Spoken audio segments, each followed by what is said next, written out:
Jae-ho Kim stared at the empty bed in his daughter's room.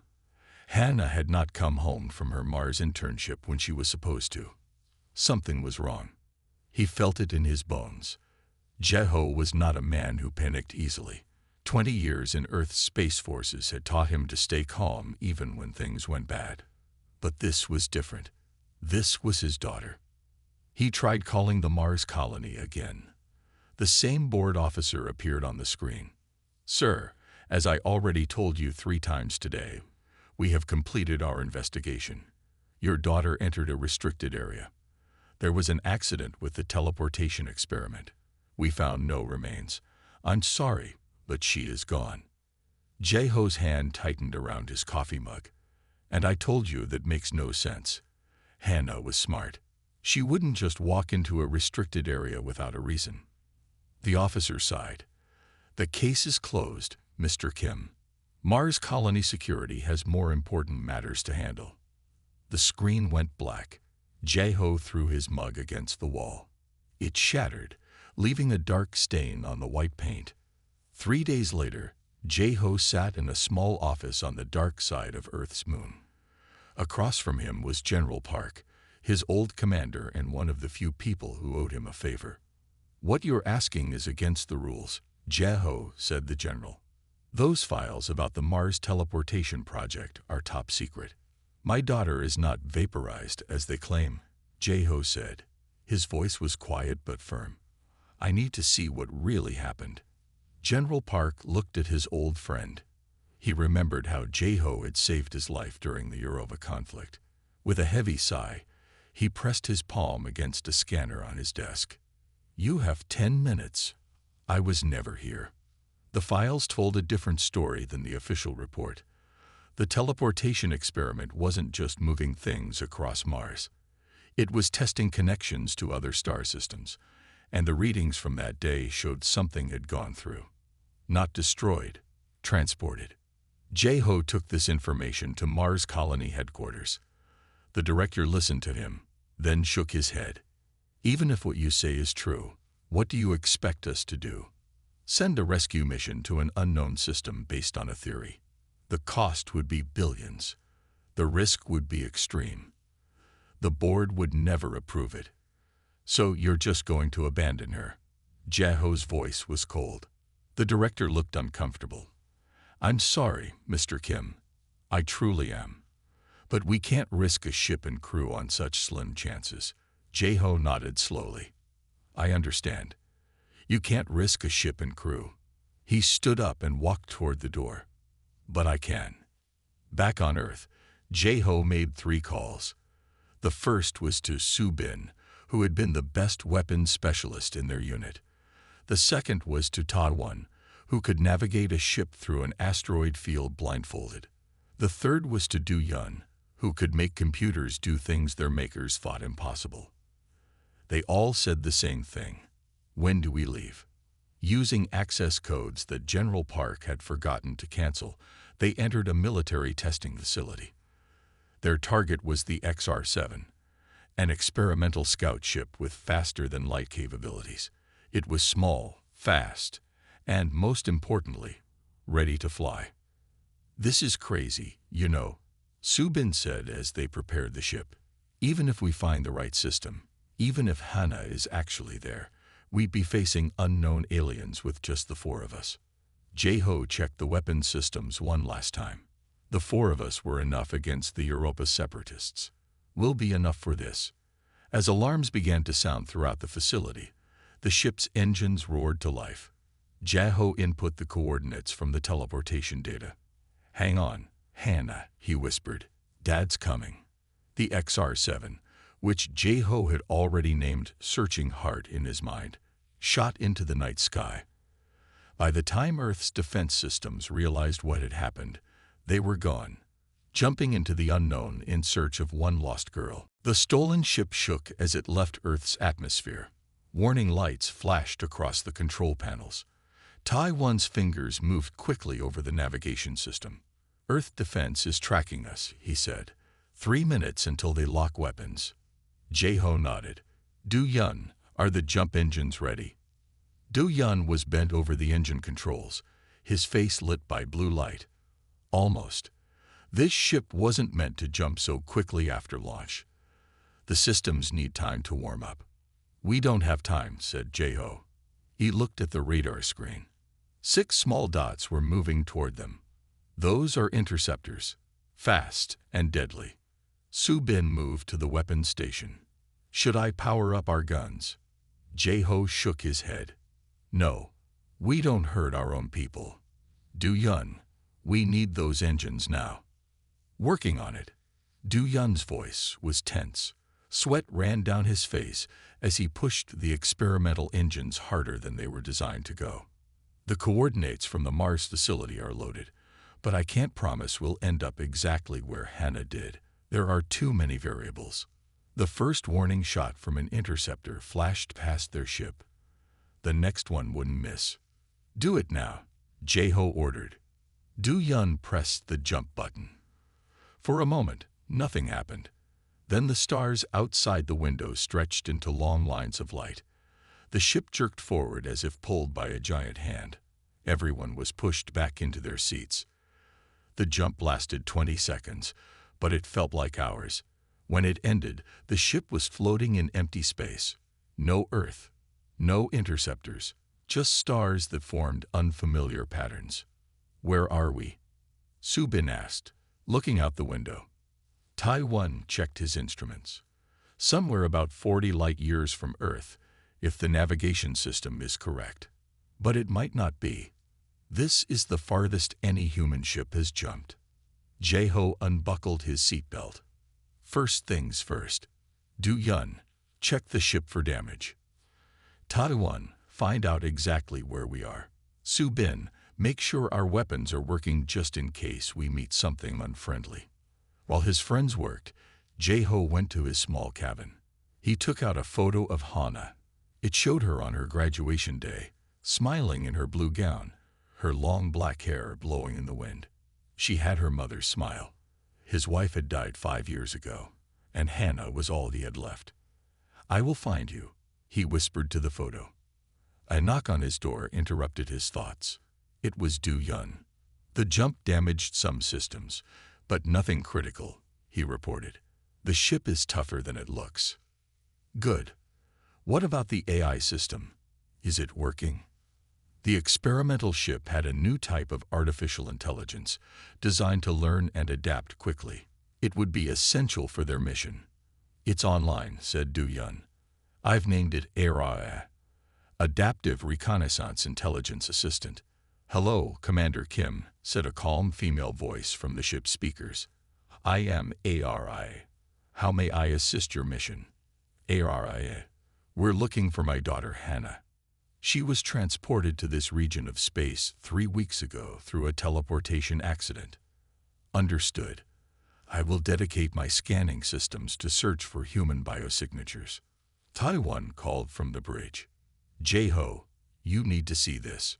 Jeho rushed to the bridge. On the main screen was an image of a nearby star system. 2 suns orbited each other, with 12 planets around them. The 4th planet has artificial structures, said Tai-1. There's a civilization there. Jeho felt his heart beat faster.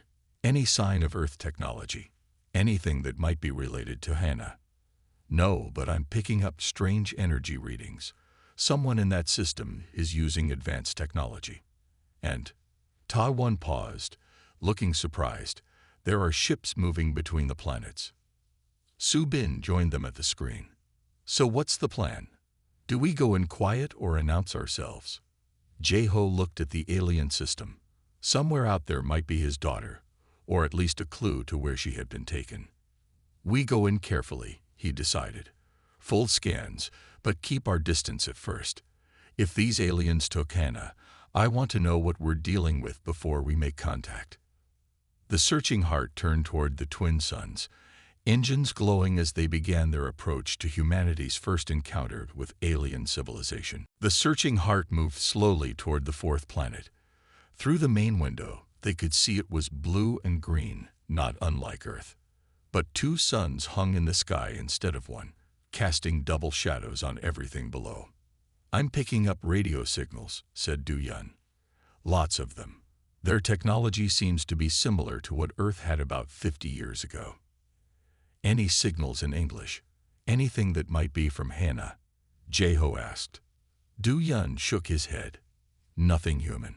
But I think I can make our translator work with their language. It will take time. Taiwan pointed at the screen. Look, ships coming our way. 5 of them. The alien ships were small and shaped like flat discs. They formed a half circle around the searching heart, keeping their distance. They're scanning us, said Subin. Should I power up weapons? Not yet, Jeho said. Let's not start a fight if we don't have to. Du Yun, can you send them a simple greeting? Something peaceful. Du Yun sent a basic message of peace using math and simple pictures. After a few minutes, one of the alien ships moved closer. They're hailing us, Du Yun said. I'll put it on screen. The main screen filled with the image of an alien. It had 4 arms, a hard shell like an insect, and large eyes that took up most of its head. It spoke in a series of clicks and humming sounds. The translator worked on the alien language and finally produced words they could understand. Welcome to Gera System. I am Elder Cam. Who are you and why have you come to our world? Jeho stepped forward. I am Jeho Kim from the planet Earth. We come in peace. I'm looking for my daughter, who was brought to this part of space against her will. He held up the photo of Hannah. The alien leaned closer to its screen, studying the image. This being is not like you, Elder Cam said. She is human, like me, Jeho explained. Female. My child. The alien made a sound that the translator couldn't process. Then it spoke again. Interesting. We have not seen this human, but beings from other worlds are sometimes taken by the loci. They control our system and take what they want. The loci? Jeho asked. Who are they? They came to our world 30 years ago, Elder Cam explained. They have technology far beyond ours. They forced us to mine our planets for them. In return, they give us some of their old technology and protection from other threats. Jeho frowned. They sound like bullies. The translator struggled with the word bullies, but Elder Cam seemed to understand the meaning. Yes, they take. We give. Those who refuse disappear. Have they taken people from other worlds before? Jeho asked. Sometimes. The loci scientists collect unusual beings for study. If your daughter appeared suddenly through strange means, they would be very interested in her. Jeho's hands tightened into fists.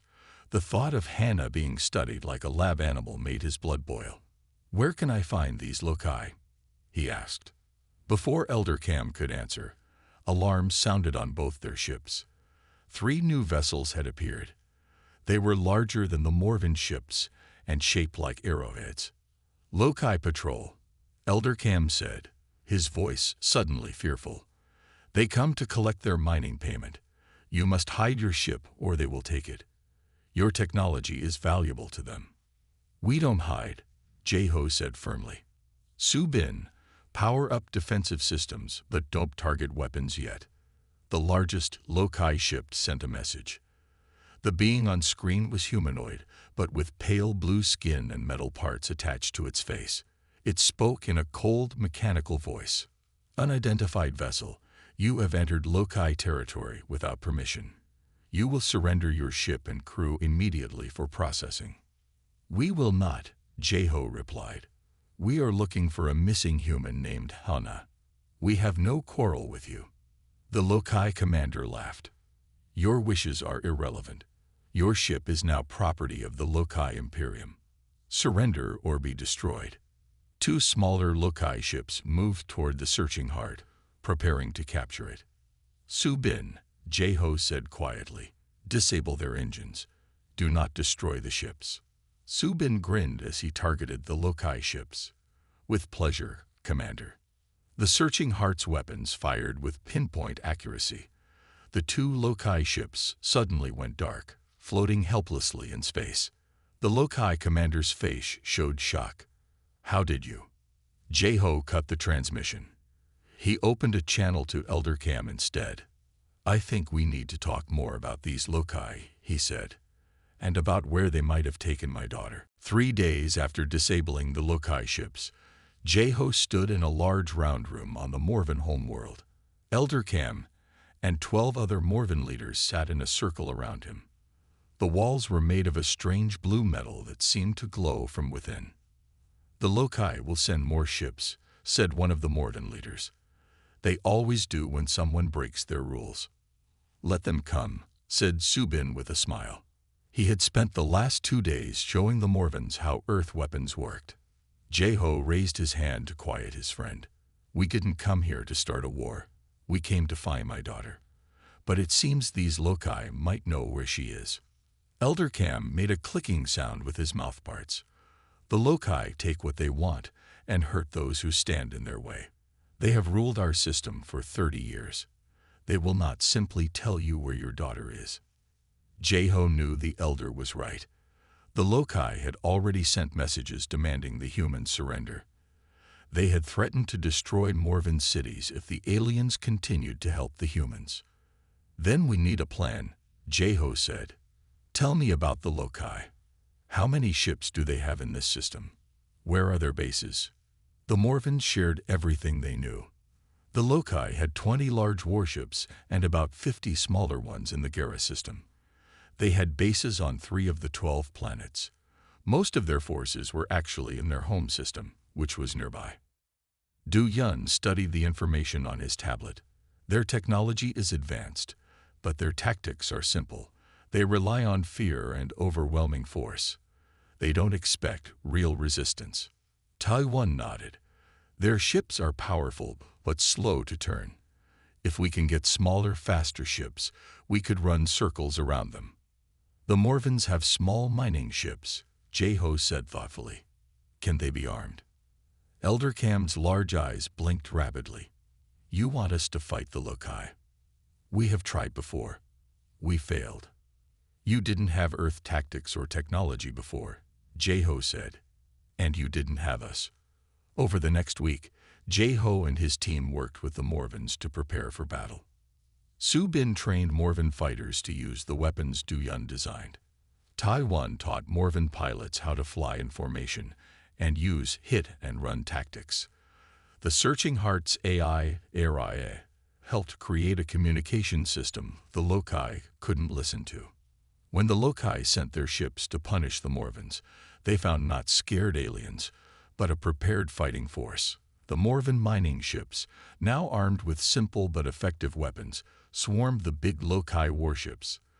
The Searching Heart led the attack, disabling the loci flagship in the first minutes of battle. "Target their communication arrays," Jeho ordered as they fought. "Don't let them call for help." Within hours, the loci forces in orbit had been defeated, but that was just the beginning. For the next 3 weeks, Jeho led a campaign across the Gera system. They attacked loci bases one by one. They freed Morven workers from mining camps. They captured loci supply ships and used their weapons against the invaders. The Morvens, who had lived in fear for decades, found courage they didn't know they had. They named Jeho the Liberator and followed his orders without question. After a month of fighting, the last loci base in the Gera system surrendered. The loci commander, his blue face now scared and his mechanical parts damaged, knelt before Jeho. "Who are you people?" he asked in a weak voice. "We're humans," Jeho replied simply. "And we want our people back." The commander laughed bitterly. "You have won this system, human. But the loci Imperium spans many systems. Our home fleet will crush you." "Then tell me where I can find this fleet," Jeho said, "and where your scientists take the beings they collect. My daughter is among them." Faced with defeat, the commander revealed what he knew. Humans and other unusual beings were indeed taken to the main loci research center in their home system. That evening, Elder Cam and the Morven Council met with Jeho and his team. The room was filled with the sounds of Morven celebration from outside.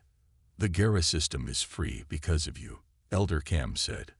Now we offer our ships and warriors to help you find your daughter. The Lokai took from us for 30 years. It is time we took something back." Jeho looked at the eager faces of the Morven leaders and then at his small crew. What had started as a rescue mission had become something much bigger. "Our next stop is the Lokai home system," he said, "and we're going to need a bigger fleet." The combined fleet of human and Morven ships jumped into the Lokai system. Jeho stood on the bridge of the Searching Heart, looking at the screen in front of him. The Lokai home system was huge, with 15 planets and hundreds of space stations. Their star was a bright red giant that cast everything in a reddish glow. "That's a lot of ships," said Ta-1, pointing at the radar. Hundreds of dots moved around the system. "The Lokai have a real empire here, and advanced technology," added Du-Yun. He studied the data coming in from their scans. "Their ships have better weapons than what we saw in the Gera system. And look at these energy readings from their stations. They're using power sources we've never seen before." Jeho wasn't surprised. The Lokai they had fought were just the outer forces of a much larger empire, but he had not come this far to turn back. "Open a channel to their main command," he ordered. "Let's try talking first." The main screen lit up, showing a Lokai leader. Unlike the soldiers they had fought, this one was covered in shiny metal parts. His blue skin was barely visible beneath all the technology attached to his body. "I am Supreme Director Zell of the Lokai Imperium," the alien said. "You are the humans who attacked our forces in the Gera system. You will surrender immediately or be destroyed." Jeho stepped forward. "My name is Jeho Kim. I came looking for my daughter, Hannah. Your scientists took her. Return her and any other humans you have, and we will leave in peace." The Supreme Director laughed, a strange sound mixed with mechanical noises. "You are in no position to make demands. We have over 300 warships in this system. Your small fleet is nothing to us. We defeated your forces in the Gera system with just one Earth ship and some converted mining vessels," Jeho said calmly. "We can do it again." "The commander who lost the Gera system was weak," Zell said. "I am not. This is your final warning. Surrender your ships and all your technology. Your species seems useful. Perhaps we will let some of you live as workers." Jeho sighed. He had expected this outcome, but had hoped for better. "We will not surrender. Send my daughter and the other humans to us, or we will come and get them ourselves." The Lokai leader's eyes narrowed. "So be it. Your destruction begins now." The screen went black, and alarms sounded throughout the ship. 50 Lokai warships approaching," reported Subin from the weapons station. "They're powering up their weapons." "All ships, battle formation," ordered Jeho. "Remember the plan.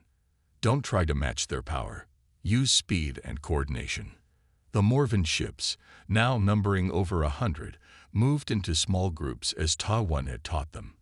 The Searching Heart led the central group. They had practiced these moves many times during the week-long journey to the Lokai system. The battle began with a massive attack from the Lokai ships. Their weapons were powerful, but slow to aim. The smaller, faster Morven ships darted between the larger Lokai vessels, firing at engines and weapon systems before quickly moving away.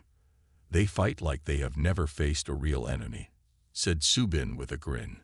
"They expect us to just sit still and be hit." Jeho nodded. "The Lokai have relied on fear and superior technology for too long. They'd forgotten how to adapt." Du-Yun worked furiously at his station. "I found a weakness in their communications," he called out. "Their encryption is complex, but follows patterns. I can break in." "Do it," said Jeho. "Find anything about Hana or the research center."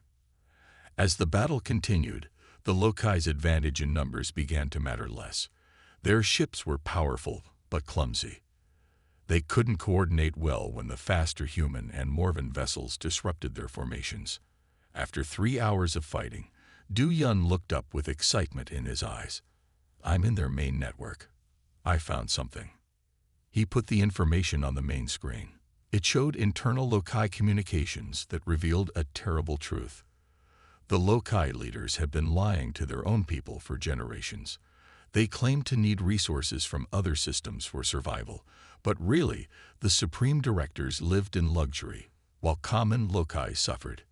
"Can you broadcast this to the entire system?" Jeho asked. Du Yun nodded.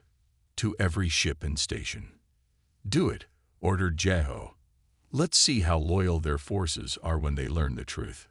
Within minutes, the unified Lokai attack began to fall apart. Some ships stopped fighting. Others turned against the command ships. The Lokai civilization was beginning to tear itself apart from within. "And I found something else," Du Yun said, his voice suddenly quiet. "Records about Hannah and other specimens like her."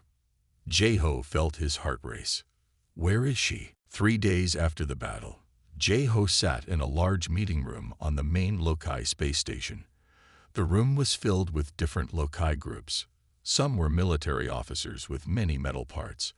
Others were workers with few enhancements. All of them were angry and shouting at each other. "Quiet." Jeho's voice cut through the noise. The room fell silent. "Fighting among yourselves won't solve anything." A Lokai worker stepped forward. He had only a small metal plate on his forehead. "The Supreme Directors lied to us for generations. They said we needed resources from other systems to survive, but they kept the best for themselves while we suffered." An officer banged his metal fist on the table. "Without strong leadership, the Lokai Imperium will fall apart. We need order." Jeho had not planned to get involved in Lokai politics. He just wanted to find Hana. But Du Yun had learned that the fastest ships belonged to the Supreme Directors. If Jeho wanted to reach the Vexen system quickly, he needed those ships. "Your empire doesn't have to fall apart," he said, "but things need to change. The workers deserve better lives. The military needs to protect people, not oppress them." For hours, Jeho helped the different Lokai groups talk to each other. He suggested a council with members from all parts of society. It wasn't easy. The military didn't want to give up power. The workers wanted revenge. But slowly they began to agree. By the end of the day, they had formed a new government called the Lokai Transitional Council. It wasn't perfect, but it was better than civil war. "Thank you, Earth Commander," said the head of the new council. "We will honor our deal. You helped us create peace, and we will help you find your daughter." Jeho nodded. "I need your fastest ships and all information about the Vexen and their experiments." The Lokai scientists brought holographic displays showing strange energy beings. "The Vexen are not like us," explained a scientist. "They have no solid bodies. They exist as energy patterns. Their technology is thousands of years beyond ours." "What do they want with my daughter?" Jeho asked. The scientist touched the display, showing images of different aliens connected to machines. "The Vexen are collecting beings with special genetic traits. They call them dimensional anchors. These beings can help the Vexen travel between realities." Su Bin frowned. "What does that mean in simple terms?" "It means," the scientist said, "they use these beings as living doorways to other dimensions." Jeho felt cold inside. "Are they hurting them?" "We don't know. The Vexen don't think like we do. They might not understand the concept of harm. They see these beings as tools, not people." That night, as Jeho prepared to leave for the Vexen system, he was surprised by visitors. Elder Cam from the Morvans and the head of the new Lokai Council came to his quarters. "Earth Commander," said Elder Cam, "the Morvan people wish to form an official alliance with Earth. We hope you will represent us." The Lokai leader nodded. "The Lokai also seek this alliance. Our scientists believe we can learn much from each other." Jeho shook his head. "I'm not a diplomat. I'm just a father looking for his daughter." "You freed an oppressed people and prevented a civil war," said Elder Cam. "You have proven yourself a wise leader. We also request that you continue to command our combined fleet," added the Lokai. 200 ships now wait for your orders. Jeho looked out the window at the massive fleet that had gathered. Morven ships flew alongside Lokai vessels. Crews that were enemies a month ago now worked together, all because he had come looking for Hana. "I'm not seeking power," he said quietly. "I just want to find my daughter." "We understand," said Elder Cam.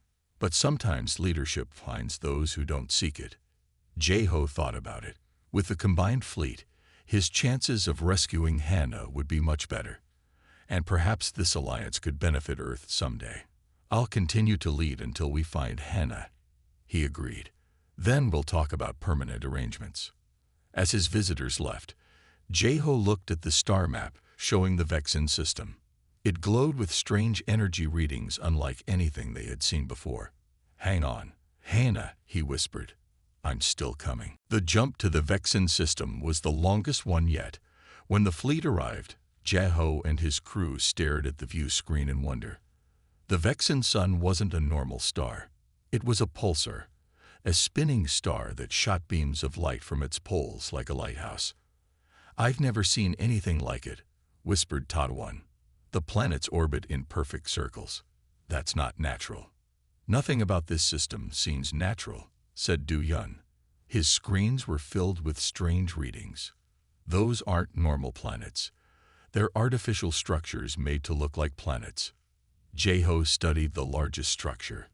It was a massive ring around the pulsar, glowing with blue and purple energy. "Any sign of life?" he asked. "Yes, but not like we know it," Du Yun replied. "I'm detecting energy patterns moving through those structures. That must be the Vexen." Su Bin checked the weapon systems. "Our weapons might not work on energy beings. How do we fight them if we have to?" "Let's hope we don't have to find out," said Jeho. "Area, scan for human life signs." The ship's AI responded quickly. "I detect approximately 50 human biosignatures on the large station orbiting closest to the pulsar. There are also hundreds of other non-human life forms." Jeho felt his heart beat faster. Hana could be among those humans. He was closer than ever to finding her. "Take us closer to that station," he ordered. As the fleet moved forward, a strange barrier of energy appeared around the entire system. It looked like a bubble made of light. The ship stopped moving. "We're caught in some kind of field," reported Tadwan. "The engines are working, but we're not going anywhere." Suddenly, all the screens on the bridge lit up with a swirling pattern of light. A voice spoke in their minds rather than through the speakers. "Visitors from distant space, why have you come to the Vexen realm?" The voice was neither male nor female, and it seemed to come from everywhere at once. Jeho stood straight. "I am Jeho Kim from Earth. I've come for my daughter Hana, and the other humans you've taken. Return them, and we will leave in peace." The swirling lights pulsed brighter. "Your kind is interesting. So attached to individual units of your collective. The ones we have collected serve a greater purpose. They cannot be returned. They are not yours to keep," Jeho said firmly. "They are people with lives and families. What gives you the right to take them?" "Necessity," replied the voice. "Our existence requires stability. These beings provide anchor points for our dimensional expansion. Without them, our species will fade." Do Yun had been studying the barrier while they talked. He motioned Jeho over to his screen. "This barrier works on the same principles as the teleportation technology that took Hana," he whispered. "I think I know how to disrupt it temporarily." "How?" asked Jeho. "If we synchronize all our ship's engines to pulse at exactly the right frequency, we could create a sort of dimensional ripple. It might open a gap in the barrier." Taiwan, who had overheard, shook his head. "That's incredibly risky. We'd need perfect timing from 200 ships. I calculate only about a 30% chance of success." "And if it fails?" Jeho asked. 26% chance we all get turned inside out," Tadwan replied grimly. "The rest of the time, nothing happens." Jeho thought about it. Those weren't great odds, but he hadn't come this far to give up. "Prepare the fleet," he ordered. Send the synchronization patterns to all ships. As they worked to coordinate the massive maneuver, the Vexen voice spoke again. Your energy patterns suggest determination, but also deep connection to one specific being. We find this curious. A hologram appeared on the bridge. It showed Hannah floating in a chamber filled with glowing energy. She appeared to be asleep or in some kind of trance. This one you seek has particularly strong dimensional resonance, said the voice. But we sense that you, Jae-ho Kim, have even stronger potential. Jae-ho stared at the image of his daughter. She was alive. After all this time, all this distance, he had found her. What do you mean? He asked the Vexen. We offer an exchange. You for her. Your dimensional resonance would serve our needs better. Come alone to our central station, and we will release her to your fleet. Su-bin grabbed Jae-ho's arm. It's a trap. You can't trust them. Jae-ho looked at the image of Hannah again. Then he looked at the fleet status. The synchronization was only at 40%. It would take hours more to prepare the dimensional ripple. Send coordinates for docking, he told the Vexen. I'll come alone. Jae-ho's small shuttle approached the giant Vexen station. Despite his crew's protests, he had insisted on going alone. The station was shaped like a snowflake with 6 points, all glowing with blue-white energy. Edie to come get you, Su-bin had said before Jae-ho left. The fleet will continue preparing the dimensional ripple. If things go bad, we'll break through. Now, as Jae-ho's shuttle entered a docking bay, he wondered if he would ever see his friends again. The bay was empty except for strange glowing pillars that seemed to be made of pure light. As soon as he stepped out of his shuttle, Jae-ho felt lighter, as if gravity was different here. The air felt thick, making his skin tingle. Follow the path, said the Vexen voice in his mind. The floor lit up with a trail of blue light. Jae-ho followed the glowing path through empty hallways. The walls were transparent in some places, letting him see inside other parts of the station. He saw hundreds of beings in glass chambers. Some looked like humans. Others were completely alien, creatures with multiple limbs or no limbs at all. All were floating in glowing energy fields. Finally, he reached a large circular room. In the center was Hannah. She floated in a glass tube filled with swirling energy, her eyes closed as if sleeping. Around her were 6 other tubes with different beings inside. Hannah. Jae-ho ran to her tube and put his hands on the glass. She didn't move. She cannot hear you, said the Vexen voice. A ball of pulsing light appeared beside him. Her consciousness is connected to our network. Wake her up, Jae-ho demanded. Let her go. First, you must understand why we need beings like her, said the Vexen, and why we need you even more. The Vexen explained that their species was dying. As energy beings, they couldn't survive long in this universe. The laws of physics here caused their energy patterns to break down over time.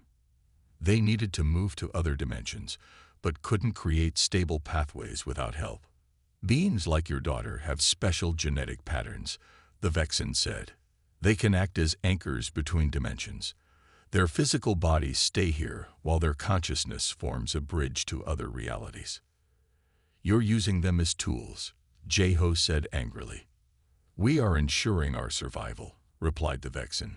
But you, Jae-ho Kim, have an even stronger dimensional resonance. You could help us save more of our kind. The ball of light moved closer. Are you ready to take your daughter's place? Once you enter the chamber, we will release her to your fleet. Jae-ho looked at Hannah's peaceful face. Had she been trapped in this tube for months? What had the Vexen done to her mind? He had come across half the galaxy to find her. He would do anything to save her. I'm ready, he said. But before the Vexen could respond, Hannah's eyes suddenly opened. She looked directly at Jae-ho. Dad? Her voice came through the station speakers. Dad, is that really you? Hannah. Jae-ho pressed his hands against the glass again. Yes, it's me. I've come to take you home. The Vexen light pulsed quickly. This is unexpected. She should not be able to break the connection. Hannah's eyes were now fully alert. Dad, listen to me. I wasn't kidnapped. I triggered the teleportation on purpose. What? Jaho couldn't believe what he was hearing. I discovered their signal embedded in our experiment data, she explained. They were reaching out for help, but I didn't know this signal would bring me here. The energy in her tube began to swirl faster. The Vexen aren't evil, Dad. They're desperate. Their species is dying. But they're going about this all wrong. Jaho looked from his daughter to the ball of light. What does she mean? Hannah pressed her hand against the glass, matching her father's. I've been working with the other anchors to find a better solution. We don't need to be prisoners. We could be partners. The Vexen light dimmed slightly. We have only known isolation for thousands of years. The concept of partnership is unfamiliar, but possible, Hannah insisted. Dad, show them what I mean. Show them how humans adapt. Jaho noticed something strange. Where his hand touched the glass, the energy in Hannah's tube seemed to respond, creating patterns that matched his heartbeat. Your genetic structure, said the Vexen with what sounded like surprise. It's already beginning to harmonize with our energy patterns. How is this possible? Because humans adapt, said Jaho, understanding what Hannah meant. We change to fit new situations. We find ways to work together. Instead of forcing beings to be your anchors, you could ask for volunteers who could help you without being harmed. The Vexen was silent for a moment. Then the ball of light changed from blue to a warm gold color. We had not considered this possibility. After eons of isolation, we forgot that cooperation could exist. Over the next 3 days, Jaho and Hannah worked with the Vexen to create a new system. Instead of trapping beings in tubes, the Vexen built special interface chairs. Volunteers could sit in these chairs for a few hours at a time, helping the Vexen without being harmed. The connection actually feels amazing, Hannah told her father as she demonstrated how it worked. It's like dreaming, but you're awake. You can see other dimensions. The Vexen released all their captives. Some chose to stay and help. Others wanted to go home. The Vexen agreed to provide ships for those who wished to leave. We have existed for millions of years, the Vexen leader told Jaho. But we have learned more about connection in these few days than in all that time. Your species has much to teach us. Jaho smiled. And we have much to learn from you. Your energy technology could help Earth in many ways. On the 4th day, as Jaho and Hannah prepared to return to the fleet, they received an urgent message from Earth. Somehow, news of what had happened had reached home. The message was from the United Earth government. Commander Kim, said a serious-looking woman on the screen. We have been informed of your activities in nearby star systems. Reports say you have formed alliances with 3 alien species and command a fleet of over 200 ships. Jaho looked uncomfortable. I was just trying to find my daughter, Mom. The woman's expression softened slightly. And in doing so, you've achieved what our best diplomats could only dream of. The United Earth government formally requests that you serve as Earth's ambassador to what we're calling the Triangular Alliance. After the call ended, Hannah burst out laughing at the look on her father's face. Dad, you left Earth to find one daughter, she said, still giggling. Now you're coming back with 3 alien civilizations that think you're their leader.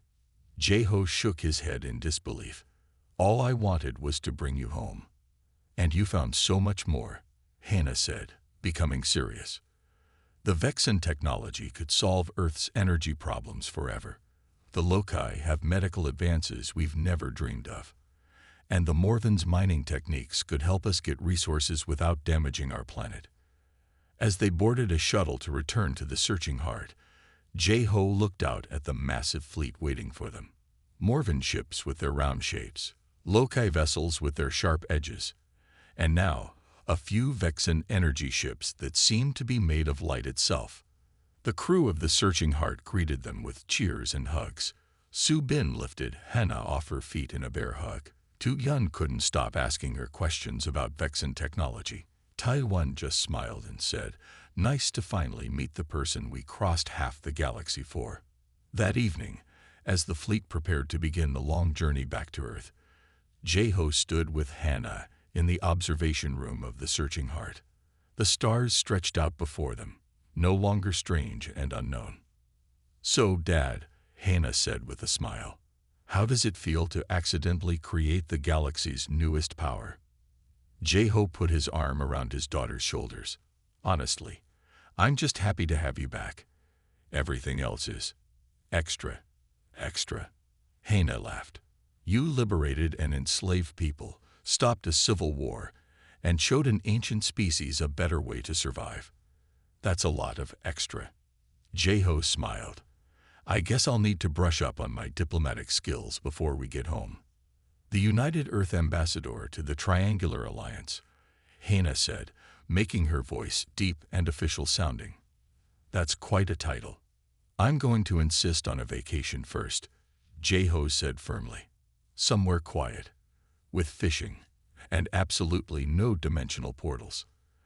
As the fleet jumped toward Earth, news spread throughout the three systems. Stories were told about the Earth Dad who had crossed the stars for his child and accidentally created an alliance that would change the galaxy.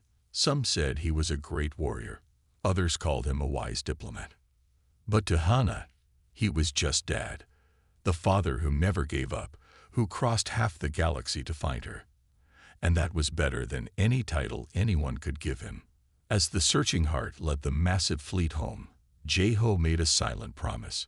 No matter what happened next, no matter what responsibilities came with this triangular alliance, family would always come first. After all, that's what had started this whole adventure in the first place.